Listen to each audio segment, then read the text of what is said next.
To talk more about this, Ndithini Tyido is Chairperson of Khayelitsha Development Forum. A very good evening to you, and thank you so much for speaking to us. What can you tell us about the latest situation at the moment with regards to the taxi industry and safety?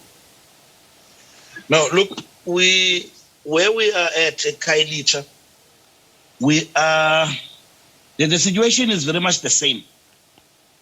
The situation is very much the same that the working people of Khayelitsha have to endure both the rain and the cold right now at the highest risk of people getting shot if anything does not get out of the conversations we've been having.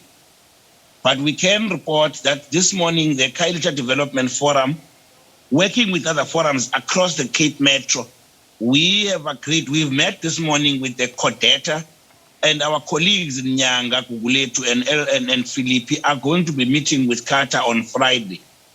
We do this now as communities, community to taxi associations. The point we want to emphasize on this matter is that the negotiations have missed an opportunity of not having the community voice on the table, as well as the voice of the commuter who, when there's peace, is the one who makes taxi the business. The commuter, when there's violence, who is the victim.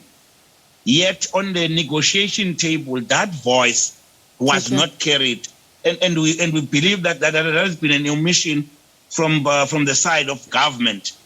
But we don't, as communities, we are no longer in the space where we are not in a state of victimhood anymore. We are equal participants in the resolution of our complex issues as communities. Mr. Tyido, we'll talk to you about how you think you'll be able to be equal participants. Could you confirm this from your reports, putting the estimated number of people killed in the violence this year alone at 82? Is this figure accurate, or could there possibly be more? It could be more. What would you estimate it at? It surely would be in the region, in the hundreds, because the some of the deaths happened exactly simultaneously with the deaths that were associated with the crimes of extortion. Now, at the interview been dealing with that at negotiation, you would find that almost the same actors are involved in the entire violence, be it in extortion and in the taxi violence. So tell us a little bit more about what is happening, the extortion. We are told that taking taxis in certain areas has become life-threatening because hitmen are believed to be hiding, to ambush taxis and conducting shootouts at taxi ranks. Tell us a little bit more about it. And is it also because of routes? The routes that we've been told are taxi associations are fighting over the B97 route between Paarl and Mbekweni. What more can you tell us? Look, Siswam, the view that the communities in Cape Town are taking is that the issues that relate to the actual operations, that relates to the routes and all of that, that can still be resolved amongst and between the taxi associations.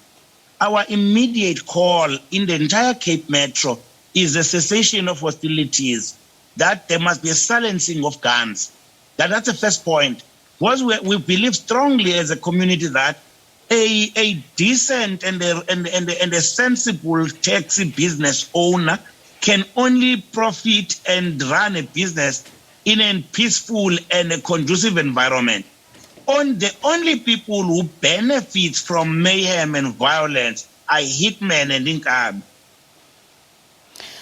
As you mentioned, you are an important part of the equation. You're saying government is leaving you out of the negotiations. How can you insert yourself? As you say, without you, there is no business. But we also know that you yourselves as commuters are being intimidated. For instance, Golden Arrows and My City buses from Khayelitsha and Mitchell's Plain, they have also borne the brunt over the past 2 years because of the dispute with taxi buses. So you are not safe as a community. How can you help broker peace?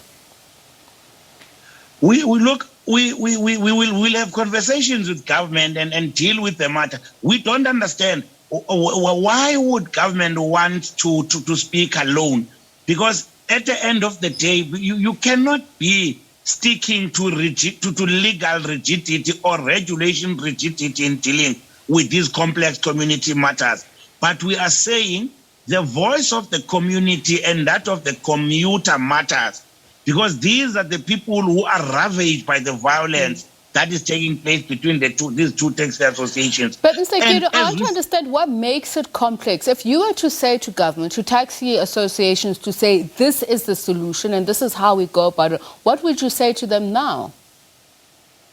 Ma'am, what we are saying to them now is that silence the guns. That's what we're saying. We don't mince that part. Silence the guns. Then let's talk about the issues that affects your roots. For that matter, for government, let's talk about the debilitating public transport service in the very first instance in the Cape Metro in general. The train services is out. There's no My City buses. There's no Golden Arrow buses now with the taxi violence. There are no taxis, and people in their own private cars are not safe. So surely there's a dialogue that must happen there. All right, thank you so much for speaking to us. Hopefully we'll have more time with you at a later stage to really get to the crux of the matter, the complexities that you talk about.